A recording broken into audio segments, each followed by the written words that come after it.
बिस्मिल्लाहिर्रहमानिर्रहीम। अस्सलाम वालेकुम वरहमतुल्लाहि वबरकातुहू। आज हम कपकेक्स बनाएंगे। ये घर में मक्खन के साथ जब बनाएं तो ये बहुत हेल्दी होते हैं बच्चों के लिए, बजाय इसके कि वो बाज़ार से अनहेल्दी चीज़ इस तरह की चीज़ें लेके आएँ। तो आप घर में उनको साफ़ सुथरे बना के दें। लंच बॉक्स में भी बच्चों को दिए जा सकते हैं और घर में भी बच्चों को खाने के लिए, और बड़े भी इसको चाय के साथ खा सकते हैं। तो यहाँ पे शुरू करते हैं। मैंने इसके लिए 280 ग्राम तकरीबन इसमें मैंने ये मैदा लिया है। अगर आप इसको, ये आपके पास मेजरिंग कप है 1 कप लेवल जो है वो आपने 2 कप जो है इसमें आपने मैदा शामिल करना है। मैदा शामिल करने के बाद आप इसमें अपने सूखे इंग्रेडिएंट्स जो है वो सारे इसमें डाल के इसको एक साइड पे रख देना है। मैंने 2 कप इसमें मैदा डाला है। मैदा डालने के बाद आप इसमें 1 टीस्पून लेवल्ड बेकिंग पाउडर डालेंगे। बेकिंग पाउडर और बेकिंग सोडा दोनों इसमें जाएंगे। बेकिंग पाउडर आपने 1 टीस्पून लेना है और बेकिंग सोडा आपने ही 1/2 टीस्पून लेना है। इन दोनों को शामिल करने से आपके जो कपकेक्स हैं वो बहुत ही सॉफ्ट और फ्लफ़ी से बनेंगे। तो 1/2 टीस्पून इसमें सॉल्ट आपने शामिल करना है। शामिल करने के बाद आपने इसको अच्छी तरह से मिक्स करना है। मिक्स करने के बाद आपने इसको एक साइड पे रख देना है। यहाँ पे मेरे पास 200 ग्राम जो है मैंने मक्खन लिया है।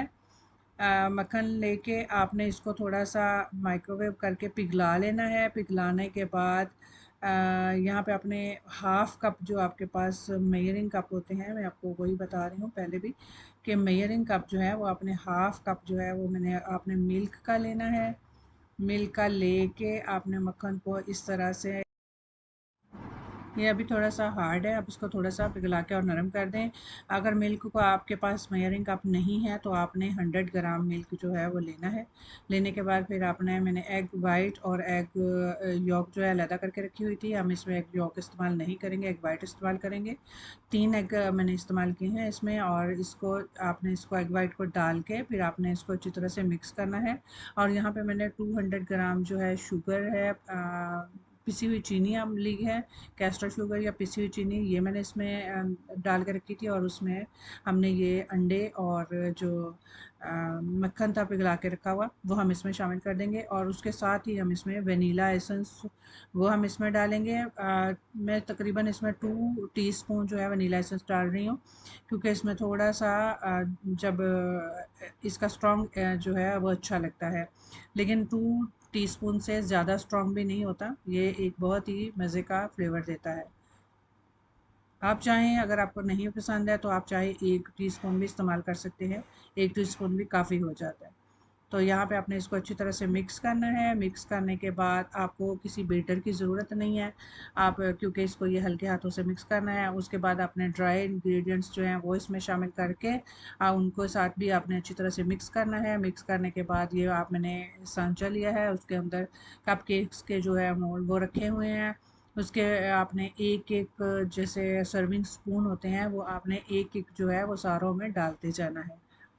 क्योंकि ये अगर आप इसे ज़्यादा डालेंगे तो जब फूलेंगे तो ये बहुत बाहर को आ जाएगा। तो एक जो सर्विंग स्पून है वो इसके लिए काफ़ी है। आपने इस तरह करके सारों पे रख देना है। उसके बाद आपने इसको ओवन में लगाना है 280 डिग्री पे, और तकरीबन 20 से 25 मिनट के लिए।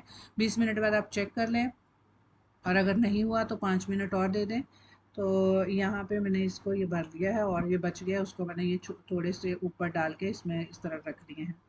अगर आपके पास ओवन नहीं है तो इसी ट्रे को आप एक कढ़ाई लें, उसके अंदर स्टैंड रखें, स्टैंड रख के उसके ऊपर ये बेकिंग ट्रे रखें और ऊपर ढक्कन दें, और 30 मिनट के लिए आप उसको हल्की आग पे करके छोड़ दें।